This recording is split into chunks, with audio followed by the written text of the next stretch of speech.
Hello, and thank you for joining us today in our studies of 1 Samuel. Today we begin our study through chapter 9. Now, as you recall, in chapter 8, the people cry out to Samuel for a king. They want to be like all of the other nations around them. And as you come into 1 Samuel chapter 9, we're going to be introduced to the individual who is going to become the next king of Israel, or the first king of Israel. And that is going to be Saul. So let's see how Saul is introduced to us as he is introduced to the people in 1 Samuel chapter 9. Beginning in verse number 1, we read, "There was a man of Benjamin whose name was Kish, the son of Abiel, the son of Zeror, the son of Bechorath, the son of Aphiah, a Benjamite, a mighty man of power. And he had a choice and handsome son whose name was Saul. There was not a more handsome person than he among the children of Israel.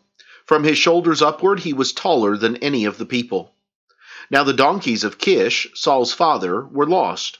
And Kish said to his son Saul, 'Please take one of the servants with you, and arise, go and look for the donkeys.' So he passed through the mountains of Ephraim and through the land of Shalisha, but they did not find them. Then they passed through the land of Shalim, but they were not there.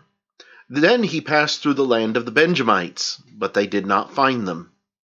When they had come to the land of Zuph, Saul said to his servant who was with him, 'Come, let us return, lest my father cease carrying about the donkeys and become worried about us.' And he said to him, 'Look now, there is in this city a man of God, and he is an honorable man. All that he says surely comes to pass. So let us go there. Perhaps he can show us the way that we should look.' Then Saul said to his servant, 'But look, if we go, what shall we bring the man? For the bread of our vessels is all gone, and there is no present to bring to the man of God. What do we have?'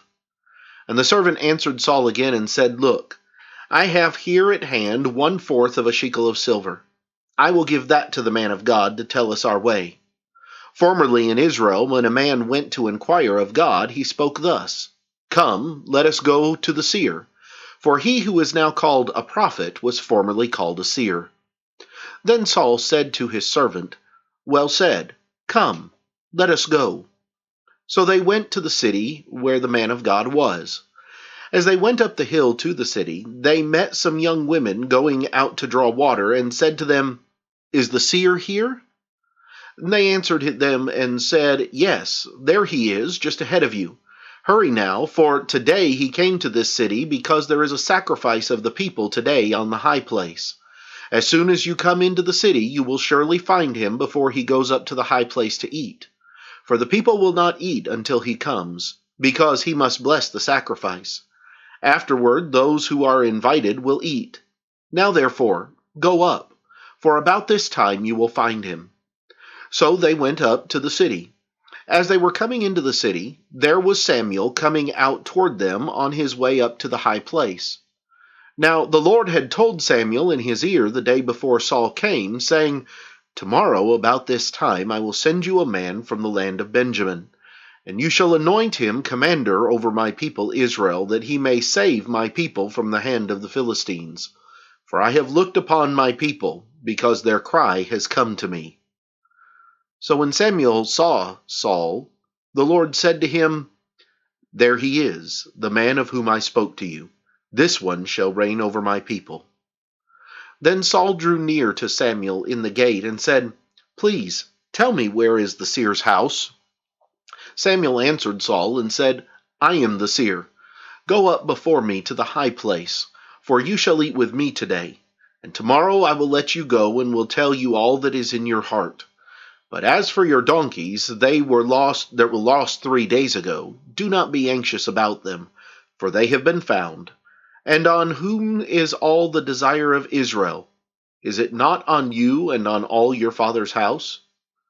And Saul answered and said, 'Am I not a Benjamite, of the smallest of the tribes of Israel, and my family the least of all the families of the tribe of Benjamin? Why then do you speak like this to me?' Now Samuel took Saul and his servant and brought them into the hall and had them sit in the place of honor among those who were invited. There were about 30 persons. And Samuel said to the cook, "Bring the portion which I gave you, of which I said to you, set it apart."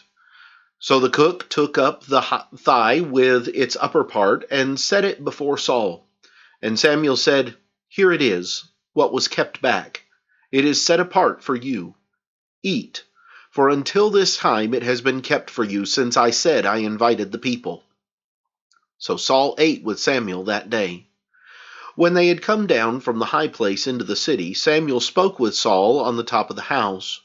They arose early, and it was about the dawning of the day that Samuel called to Saul on the top of the house, saying, "Get up, that I may send you on your way." And Saul arose, and both of them went outside, he and Samuel. And they were going down to the outskirts of the city. Samuel said to Saul, "Tell the servant to go on ahead of us." And he went on. "But you stand here a while, that I may announce to you the word of God." Here in chapter 9, we get our first introduction to Saul. And God is going to be the one to choose him. The people are not. But we see an introduction to Saul that is going to be very important for understanding what happens later on in the life of Saul. And so tomorrow we'll come back and we'll look at some of the things that are introduced to us in this chapter and some lessons that we can learn from its contents. I hope that you'll join us then. But until then, have a great day.